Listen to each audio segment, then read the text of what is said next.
Good afternoon, everyone. Keith Grounsell here. I have a lot of people sending me questions, private messages, asking certain things about leadership, about undercover tactics, and I want to take an opportunity to try and answer some of those questions in a video format. So if you have any questions you'd like me to try and explain an answer to, or just to give you merely my insight, send me a private message or post it on a social media outlet. You know, as a law enforcement veteran of 26 years, a two-time chief of police, a person that has actually stood on a hill and died on integrity two times.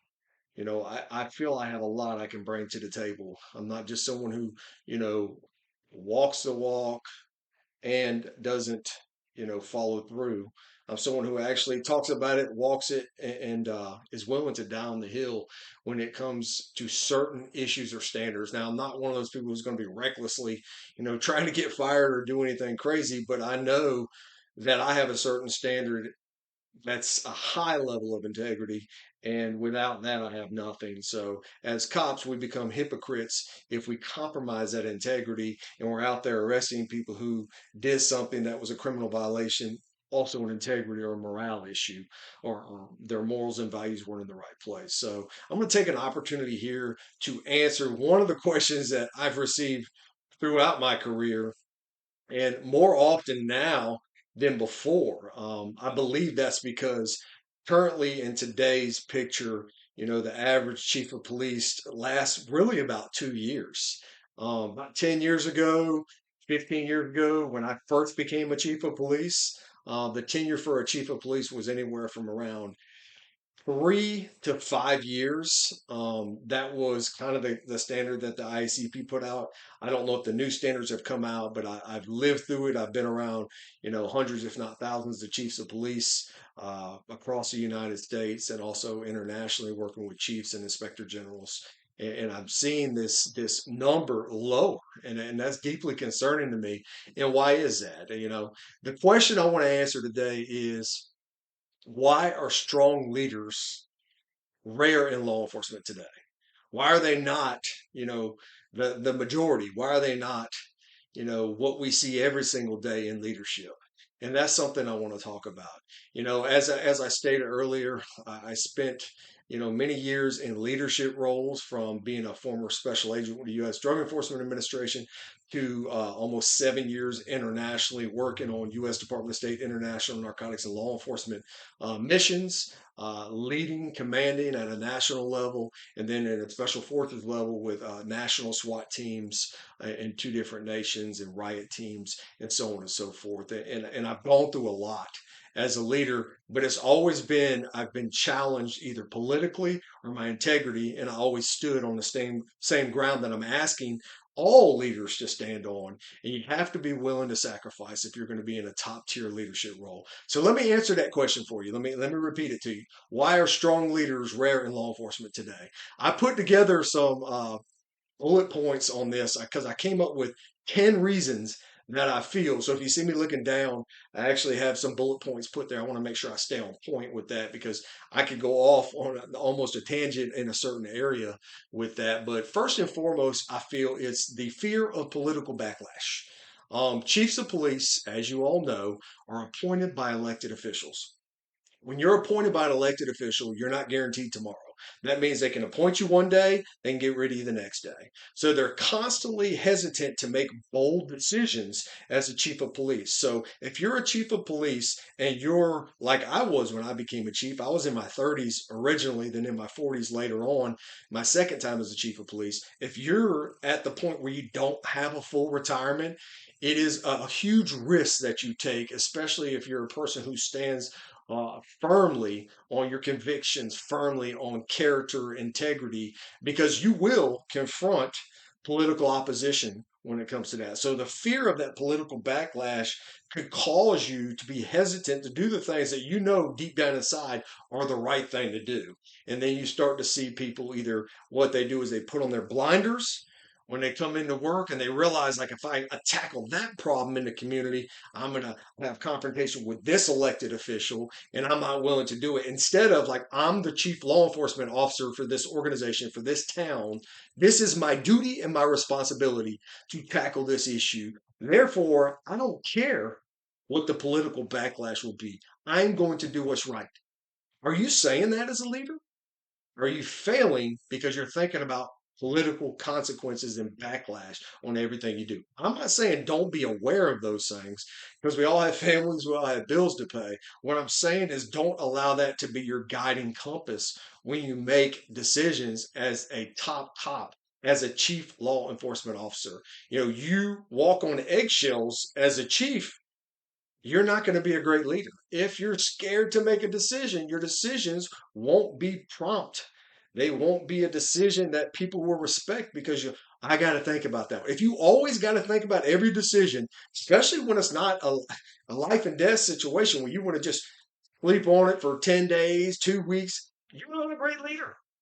Let's face that reality. The reality is leaders make decisions. On an average day, I would make 20 or 30 decisions as a chief of police. You have to learn to multitask. People are going to come in your office. They're going to ask you questions. You'll be in the middle of something else. You have to make quick decisions. When you are the top cop and the buck stops at you, you got to make decisions because other people under you are leaning on you to make those quick decisions.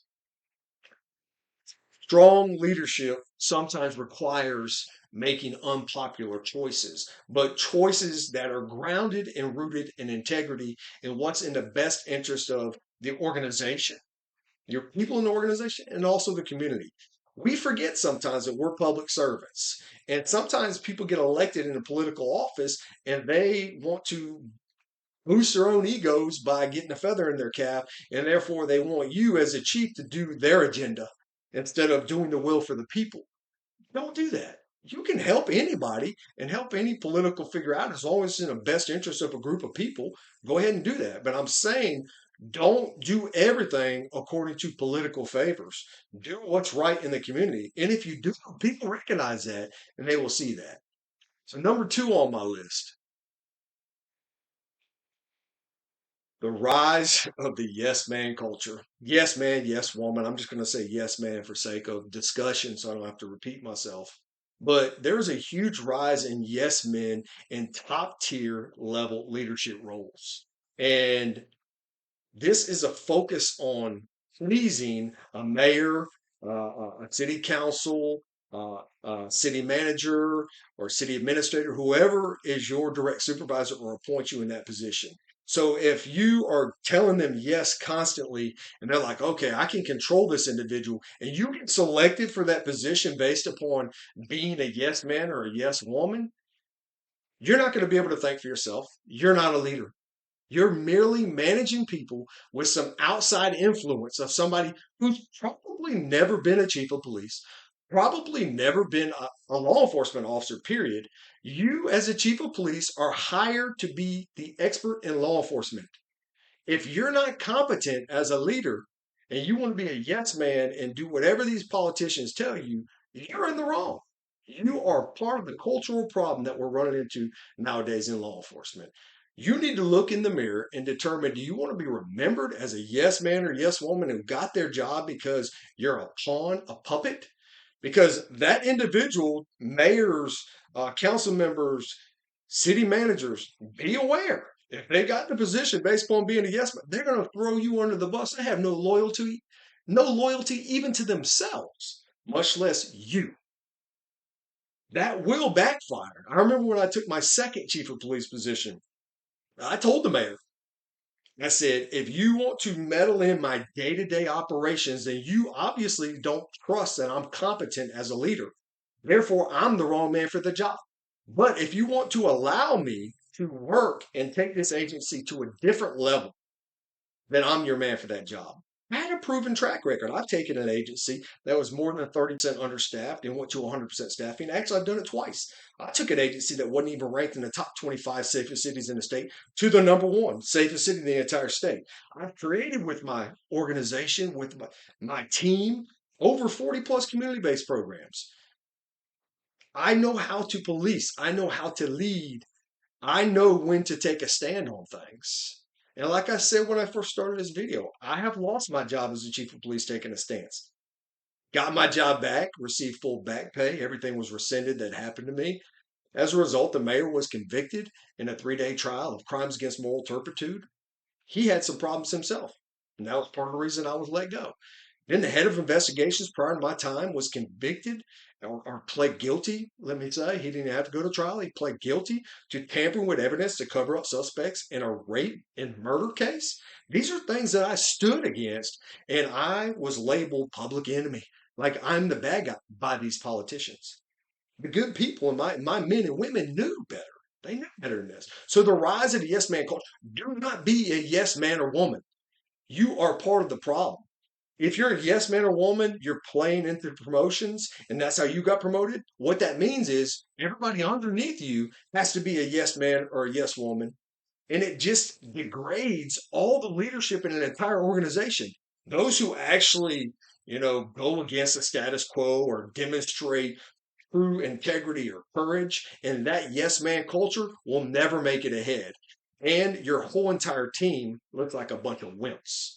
And you're not accomplishing anything successful for the organization or for the community, and you're failing as a leader. The next thing I want to talk about is a lack of real world experience. You're often seeing people who were yes men or women who got promoted quickly through the ranks who never actually demonstrated that they know how to lead, even at a corporal or a sergeant level. But yet they're becoming chiefs. I see sheriffs get elected who were never a supervisor, who were never a master deputy or a sergeant, or that's the highest they ever got, and then they become the sheriff, or a chief of police from a town or a large agency goes to a small agency and becomes a chief of police, and they're totally lost. They lack experience on the front lines enough to know when to handle complex situations and do it with the highest of integrity. And that's a problem. You can't lead with some theoretical playbook. You need to have been in the trenches. You need to have real world experience that you can bring to the table. And you're constantly have to keep your eyes open. You can learn some of those things from other people, but if you're just there to keep the status quo and not make any changes and progress an agency, you're part of the problem. And I say this 1,000 times over. If you lack any real world leadership experience, and that can come from outside of law enforcement, inside of law enforcement, or both, a combination. If you lack real world leadership experience, you are not ready to lead as a top cop in any organization. So have no place being there. Have you ever been under an internal affairs investigation? Have you ever had somebody accuse you of something that you didn't do? Having those real world experiences help you to be a better leader so you understand when somebody makes that complaint against one of your officers and your officer's adamant that they didn't do it. They told you their intentions and exactly what happened, the body camera footage, everything matches. Do you back them up or do you throw them to the wolves as a political pawn? You are the problem if you don't do those things.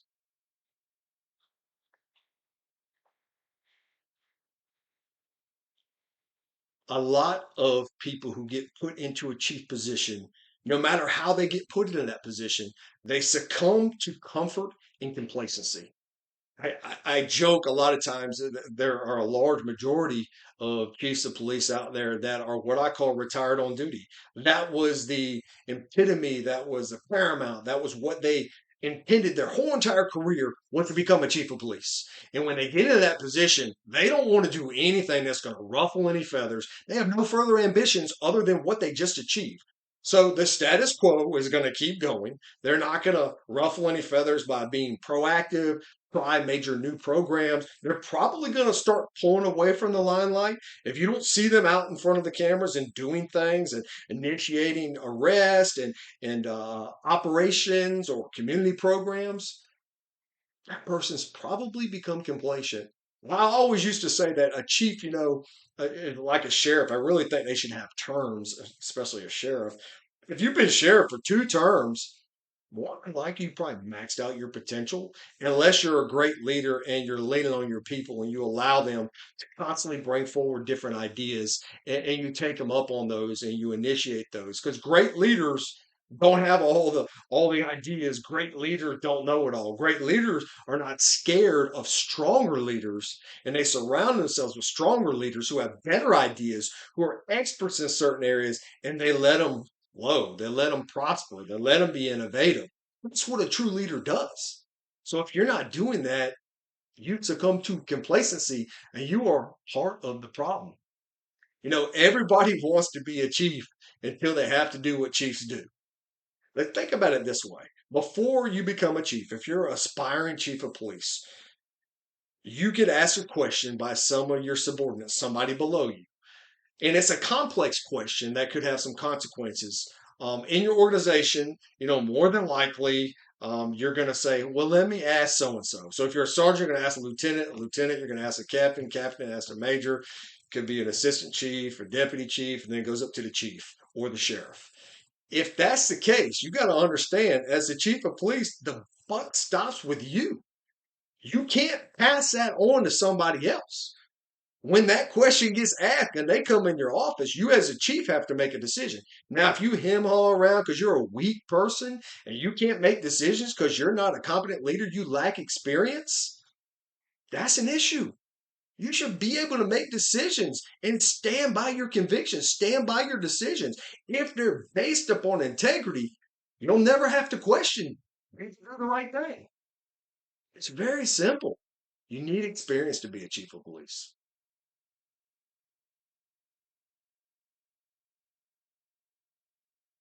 Broken trust in the chain of command. Let me explain that to you, what that means. Officers see leaders that fail to support them when something looks bad, especially let's take an example of somebody with a cell phone recording 30 seconds of the end of a probably 2-minute encounter and the video gets posted on social media or they go live and it goes viral and you have a million or hundreds of thousands of clicks on that thing and everybody's judging what they saw in that partial video of an incident. Does the chief immediately go on the social media? Do they immediately contact the news, put the real story out there and back their officers up? Or do they cower in fear and don't do anything and just throw the officer under the bus? Because let's face reality with this. Any use of force looks bad. And as a leader, if you don't recognize that and you don't let people know, hey, look, I realize this looks bad. It's a violent individual. Violence has to meet with violence. And we have to take it one level above that in the violence, unfortunately, in order to control the situation. So if they pull a knife or a gun on us, they're going to get shot. And they're going to continue to be shot until they stop shooting at us or drop the gun. And the threat to the community is gone. Pursuing somebody with resilience, pursuing a bad individual in the community with that dogged approach where you don't give up on anything, there's nothing wrong with that. You can have officers that are going after bad guys and they leave no stone unturned. Commend that officer, recognize that officer, back that officer up. Listen, officers are going to make mistakes. What was their intentions? Did they have good intent? If they had good intent, you need to go to bat for them. Yeah, they might have violated the policy. You may have to review that policy because due to those circumstances, it may have been something that could happen. I'll give you an example. I'd see troopers get written up because they don't have their hat on in a fight. That's one of the most ridiculous things I've ever heard.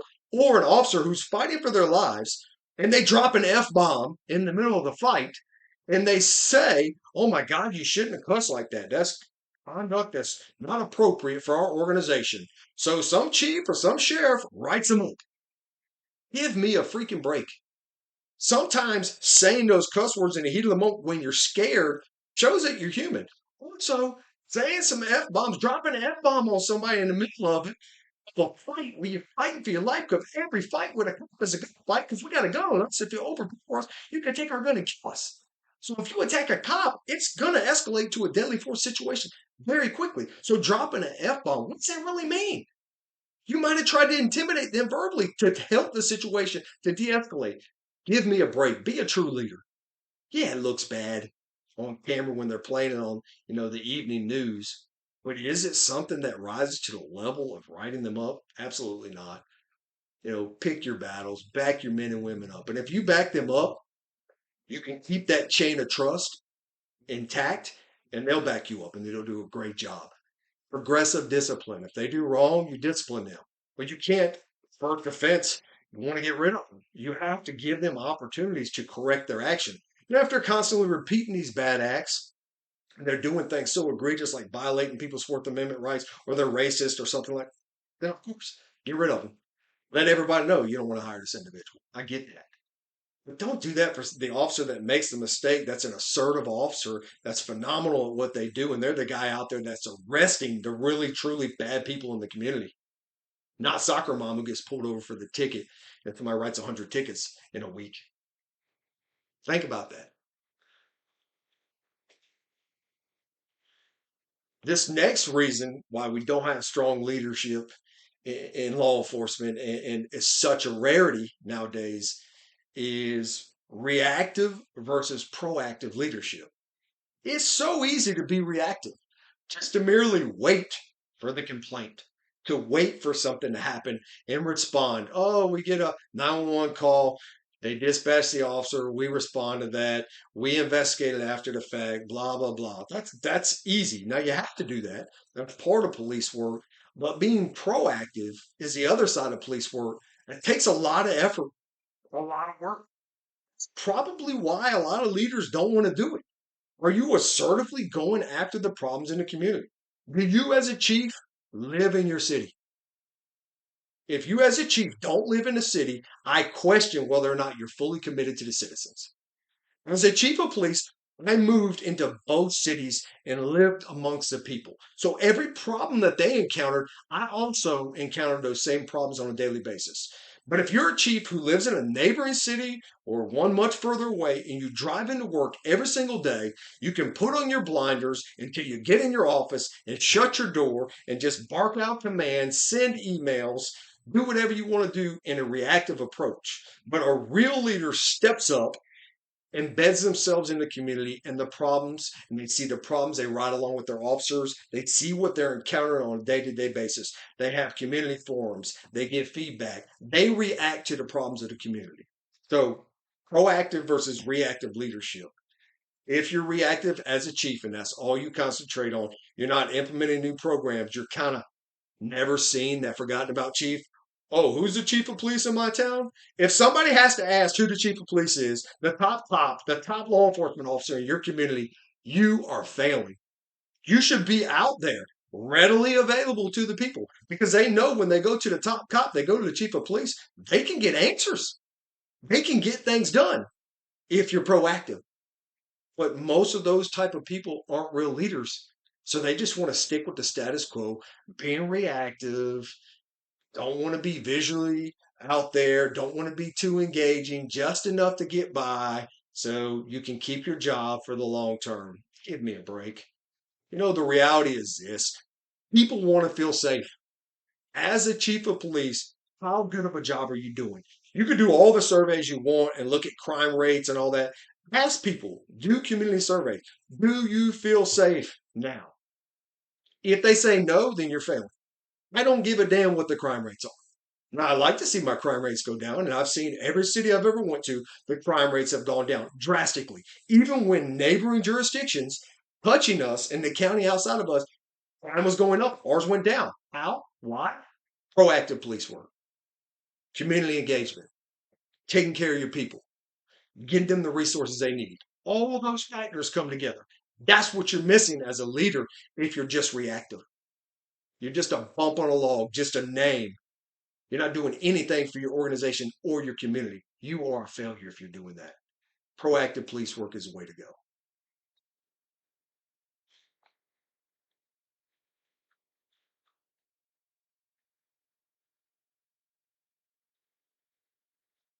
There seems to be a misunderstanding of actually what strong means.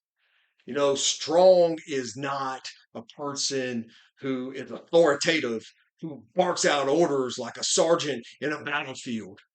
Strong is someone who's consistent, they're fair, they empower their people, they're courageous when they need to be courageous, and they're grounded on ethics and integrity. Morally grounded is the key. Ethics, integrity. Without those, you're not strong. So don't misunderstand. You think you're strong as a chief of police because you punish everybody for every little thing they do and you run it like an authoritarian dictatorship. That makes you a weak leader. It's the total opposite of strong.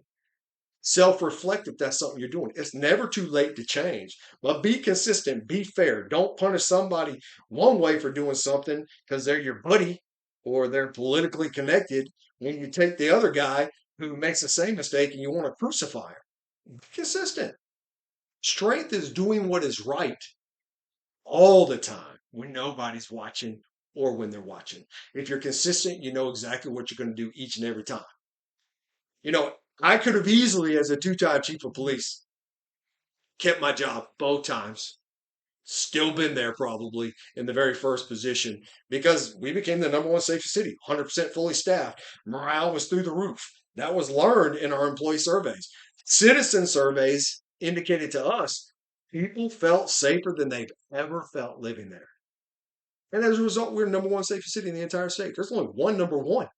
It takes a lot of work. But I could have easily kept my job in both those if I was willing to overlook violations committed by police officers, which I wouldn't have done, not go aggressively after human trafficking, which I wouldn't have done, or stop going after pedophiles, which I wouldn't have done.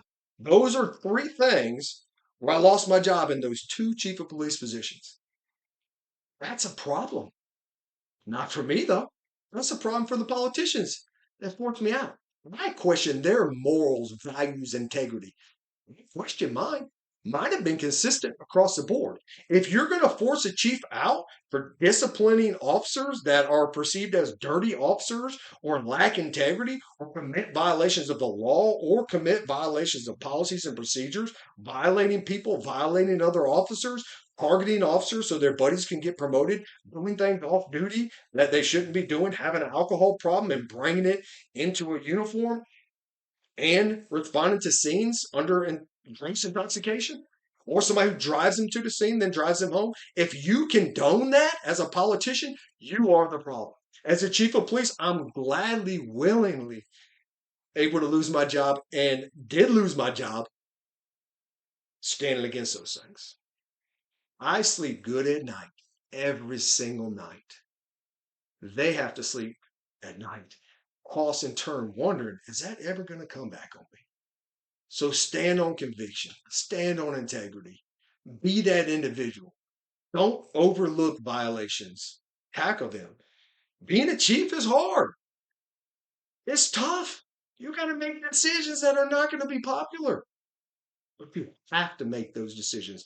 Everybody, your men, women, the future generations, the community, everybody's watching. Don't listen to a politician who asks you to overlook stuff or says, why are you stirring the pot? When you're merely responding to stuff that came to you from concerned police officers.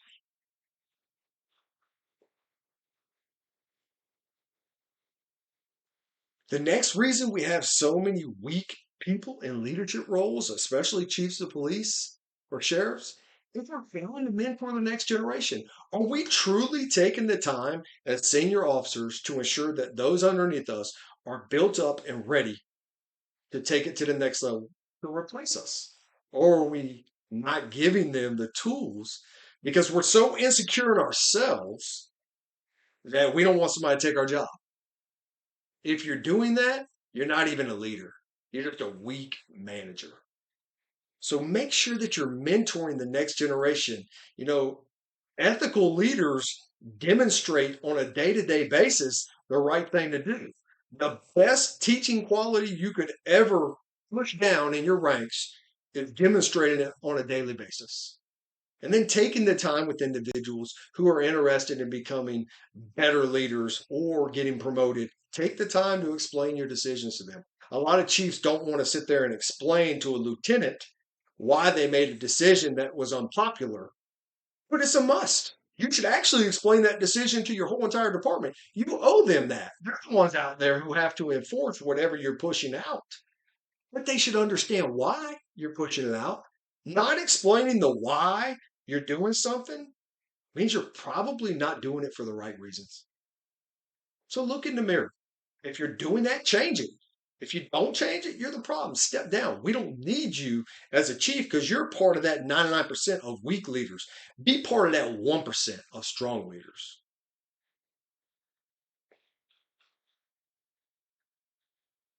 Another reason we have so many weak leaders in top tier law enforcement positions is external pressures watering down accountability. And let me explain that.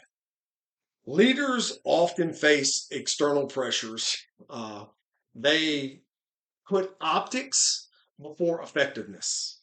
And if you, as a leader, are making those decisions based upon how it's going to look in the community instead of truly doing what's correct, good moral character, and the right thing to do, that's a problem. Optics, like I said earlier, it looks bad using force. Any level of force looks nasty and bad, but it's a necessity and it has to be done. And people have to know that if you do A and B to my officer, C is a direct result. You, as an individual, dictate whether or not we have to shoot you to stop the threat or use a lesser amount of force. Officers don't dictate that. You do. The decision is yours to cooperate or not to cooperate. And we're going to respond accordingly. And we're going home at the end of the night and we're going to ensure nobody else gets hurt. Do you say that as a leader? Or are you just allowing your officers to get thrown under the bus? Oh, because yeah, I know it looks bad. Yeah, we're going to review the policy and we'll get back to you. Meanwhile, it's going viral on the internet, but you're failing to act and say, no, my officer's 100% right not to support their decision. It doesn't take 30 minutes to an hour to review body camera footage. And you're going to take 30 days, 2 weeks, 2 days, 1 day to get something out to the press. You're a fool as a leader. Not even a leader, another manager, barely getting by. Back your people up. Real world leaders hold people accountable when they're truly wrong, especially if they have bad intentions. And if they make mistakes, they're held accountable. But it has to be fair. Don't beat somebody down over a simple mistake. Build them back up. If we as an organization made a mistake, the leader has to take responsibility for that mistake. Yeah, the chief, the sheriff. I don't care if it's an independent act by an officer. Take responsibility. You're the top cop. Why didn't you catch it sooner? All too often, leaders love to say, "Well, that's an isolated incident, and that happened, and that's the individual officer, and they were reprimanded. They're no longer with us." We say, "Listen, we made a mistake. We're going to deal with that mistake. But meanwhile, these are the things that we're doing to prevent this from ever occurring again. We're going to have a department wide training based upon this situation for all officers to review this situation and to ensure that we have an adequate response in the future. There are a lot of factors that come into play every time. We can set a policy and procedure in place, but reality is there's an unknown situation on every single incident that we respond to as law enforcement officers. Do you get in front of the camera and say that or not? Or you just sit back and let it fester, and then the officer gets blamed, gets guilty by social media, their career gets destroyed, and then you throw them under the bus. If you do that, you're the problem. And the last number 10 reason that I feel that there are so many weak leaders as chiefs of police, and it's become more of a standard, to see weakness than strength, is the fact that there truly are great leaders out there, but they get pushed out. There are or were great leaders in a lot of organizations, but they get pushed out. I know it firsthand. I've had it happen to me twice. And every agency I was in found enormous amounts of success, greater than the organization or the city has ever found in the history of the city, from safety rankings to reductions in crime to 100% staffing, you name it. We had all these things, but yet the leader was pushed out because they stood on integrity. They had a certain threshold. They had a hill that they were willing to die on. My hill was I wasn't willing to compromise my integrity. Those who asked me to do it had already compromised their integrity. It was an easy stance for me, especially the second time, when I was asked to overlook violations committed by officers, when I was told to stop going after pedophiles. It was an easy stance for me to say no and take the consequences because I sleep peacefully at night due to doing that. Strong leaders, like I said, they do exist, but why are they getting forced out? Because they work for weak people. They work for politicians.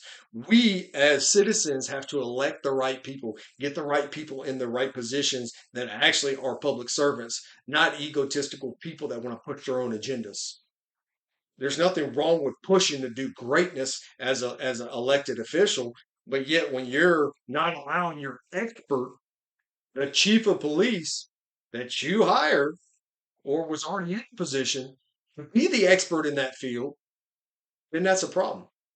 Chiefs of police should be allowed to do their jobs and have some level of security that they're not going to be scrutinized Monday morning quarterback on every single decision. You may not agree with some of their decisions, but if you hinder innovation and how people can actually lead as a politician, you're hindering the growth of your department and that leader from reaching their fullest potential. So if you're that leader deep down inside, you're a strong leader. Time is now to start making that change. Be the change. Be a different breed. Be the one percenters. Be those people. Because what I would love to see in law enforcement is instead of 1% of top cops actually being strong leaders, I would love to see it flipped. 99% are strong leaders. In the minority, the rarity are the weak leaders. And those people get pushed out because we have a standard of excellence. We have a standard we set, and we never waver from that standard. So be part of the solution. We have to unite and take a stand as top tier leaders in law enforcement. Because if one leader takes a stand, it's easy to pick them off. I know. I've experienced this. And then you get labor. Are they the problem or the solution? And nobody wants to touch you. But if all top cops, all sheriffs and chiefs of police take this same stand and do what's right, no matter what it looks like, no matter what the political consequences are, we, as a culture of police, will achieve excellence and professionalism. That's why I'm part of ADB, a different breed, the ADB Nation. It's because these are a group of individuals that want to be part of excellence. We're a different breed. Just like I've always considered myself a different breed of chief, a different breed of cop. I go after excellence in any opportunity that I have. Do I fail? Of course. Do I repeat the same mistakes? No. Losing my job twice as the chief of police is to me a badge of honor because the people that were in their positions, some of them criminally indicted and convicted, and others still there, they have the integrity problem, not this guy. Be that type of leader where your men and women know you will die on that hill. You will fall on your sword to have their back. If you're not that type of leader, please do not be a top cop because you're breeding other weak yes men and women to take over, and the culture of law enforcement will continue to fail and will never achieve greatness under your type of leadership. If you're interested in learning more about some of these topics, which I've discussed here in this one video, I wrote an actual book on this. I wrote a book. And this book right here, Leadership Under Fire, Lessons from the Front Lines of Law Enforcement, I'm telling you right now, every single thing I talked about in this video, it's in this book and then some. It goes over different programs that were done in the community, the backlash I received, promoting somebody too early who has a sergeant mindset up into a command staff position. It just goes into an array of things that I encountered as a two-time chief of police, international commander, someone who's ran drug task force over 36 counties. I'm telling you, I've made mistakes. I'm also telling you, I've learned a lot. And I've seen great leaders and I've seen poor leaders. Be part of the great leaders. Join ADB Nation today. Grab my book, check it out. Reach out to me if you got any future questions. I'm so happy to answer those. It's been an honor to put this video together. I look forward to more questions. I'm probably going to be appearing on some podcasts here very soon, maybe even starting a podcast of my own. No question is off limits. I'm glad to talk about my background all the way to anything in my background, but I'm not going to give specific names of certain people just out of respect for them, despite if they were right or wrong in the situation. I'll talk in general terms. Thank you and God bless.